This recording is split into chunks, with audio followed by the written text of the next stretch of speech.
आजाद nation news, पैनी नजर हर खबर। उत्तर प्रदेश के बरेली से कानून व्यवस्था को चुनौती देने वाली एक सनसनीखेज वारदात सामने आई है। थाना बारादरी क्षेत्र के बुखारपुरा में दबंगों ने एक युवक को घर से खींचकर लोहे की रॉड से इस कदर पीटा कि उसकी आंतें तक फट गईं। पीड़ित आशु शेख, जो कि मुंबई में रहता है और रमजान के मौके पर बरेली आया था, फिलहाल अस्पताल में जिंदगी और मौत के बीच जंग लड़ रहा है।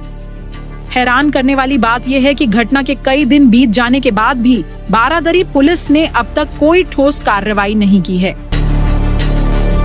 ये मरीज जो आशु शेख हैं, ये कल हमारे पास आए थे, परसों रात में आए थे। तो ये बहुत गंभीर अवस्था में आए थे। तो इनको काफी ज्यादा पेट में दर्द था और बीपी इनका गिर रहा था। तो हम लोगों ने इनका अल्ट्रासाउंड और पेट का सीटी स्कैन कराया, तो जिसमें ये पाया कि इनके पेट में खून इकट्ठा हो रहा है, गंदा खून इकट्ठा हो रहा है। तो फिर हम लोगों ने इनको कल भर्ती किया, कल इनका ऑपरेशन किया। तो अंदर पेट की स्थिति गंभीर थी, काफी नुकसान ज्यादा था। तो सब आंतों को और सारी चीजों को जोड़ के खून को हटा के साफ सफाई करके इनका ऑपरेशन किया गया है। मरीज पहले से बेहतर है, लेकिन अभी भी गंभीर अवस्था में है। उसको जिस तरह से चोटें आई हैं, लगता है कि काफी बेरहमी से इसको मारा गया है। चोटें बहुत ज्यादा आई है। पेट का ऑपरेशन हुआ है, आंतों का ऑपरेशन हुआ है। विवाद की वजह सिर्फ इतनी थी कि आशु के घर आने वाले दोस्तों की मोटरसाइकिलें सड़क पर खड़ी होती थीं। पड़ोस में रहने वाले महेश और सोनू इसी बात का विरोध करते थे। 12 अप्रैल को विवाद इतना बढ़ा कि दबंगों ने करीब 10 से 12 साथियों के साथ मिलकर आशु के घर पर हमला बोल दिया।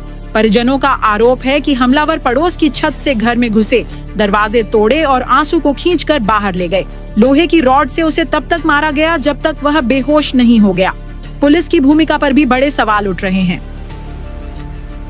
बात यह है कि उसके दोस्त वगैरह, वो मुंबई से आता था, तो उसके दोस्त वगैरह गाड़ी खड़ी कर देते थे। तो आए दिनों वो लोग गाड़ी को लेके उल्टी सीधी बातें करते थे। उस दिन भी यही हुआ कि उसके दोस्त वगैरह आए थे मिलने के लिए, वो साल भर में आता है। तो बाइकें खड़ी थी, तो बाइकों का उन्होंने विरोध करा। वो जो बराबर में रहते हैं महेश, सोनू और उनके साथ 10-12 लोग और थे जिनको हम नहीं जानते, वो आशु जानता है। तो अब उन्होंने जब विरोध करा तो आशु के दोस्त जब चले गए तो उन्होंने घर में जो है किवाड़े खोली। जब उन्हें आशु ने देखा इन लोग के हाथ में लोहे की रॉटें और डंडे वगैरह थे, तो उन्होंने अपनी जान का खतरा समझ के किवाड़े नहीं खोली। फिर वो लोग क्या करते हैं, बराबर वाले घर में से ऊपर चढ़ते हैं, नीचे उतरते हैं, उसको जबरदस्ती उसका कमरे की किवाड़े तोड़ के उसको घसीट के लाते हैं। उसको इतना मारते हैं लोहे की रॉटों से, डंडों से, वो उसको अधमरा कर देते हैं। रोड पे सीसी कैमरे लगे हुए हैं सबके घरों में, वहां से पुलिस चेक कर सकती है। हमें इसके बारे में नहीं मालूम था कि घटना कितने टाइम की हुई। जब हमें पता चला, पड़ोसी लोगों ने हमें बताया कि आशु को बहुत मारा, तो हम वहाँ पहुंचे तो पता चला पुलिस ले गई। अब हम वहाँ पुलिस चौकी गए जगतपुर, वहां पर नहीं, थाने में आए वहां नहीं। वो कह रहे हैं, कोई कह रही है पुलिस कूद के भाग गई, वो कह रही है कुछ नहीं मिला। हमें सुबह में रोल टोले करने मिला, वो बहुत रोल टोले कब्रिस्तान करने हमें मिला। वो बता रहा था जब होश में आया थोड़ा तो मुझे वहां डाल दिया था, तो हमें वहीं मिला। वो जब हम उसको लेकर आए तो उसकी हालत ऐसी नहीं थी कि हम उसको कहीं लेके जाते। तो हमने नारायण हॉस्पिटल में उसी दिन एडमिट करा और शाम में हमने उसे तहरीर दी थाना बारादरी में। अभी तक हमारी कोई सुनवाई नहीं हो रही है और वो मौत और जिंदगी से जूझ रहा है। ऑपरेशन हुआ है, उसकी हाथ फट गई है, लोहे की रॉडों से मारा गया है। पुलिस कोई सुनवाई नहीं कर रहा है, कोई जांच नहीं, कोई पड़ताल नहीं। मोबाइल भी उसका गायब है, घर में तोड़फोड़ करी गई है, सामान ले गए हैं। मम्मी पापा रहते हैं मुंबई में, वो आया था रमजान शरीफ करने, वो जाने, ये भी मुंबई रहता है, ये साल में एक बार आता है। ये रंजिश ये बाइक की थी। हम चाहते हैं इंसाफ मिले और उन लोगों के खिलाफ कानूनी कार्रवाई हो। परिजनों का आरोप है कि पुलिस आशु का मोबाइल और घर की चाबियां भी ले गई, लेकिन उसे अस्पताल नहीं पहुंचाया। मामला 2 समुदायों के बीच होने के बावजूद पुलिस की यह सुस्ती कई सवाल खड़े कर रही है।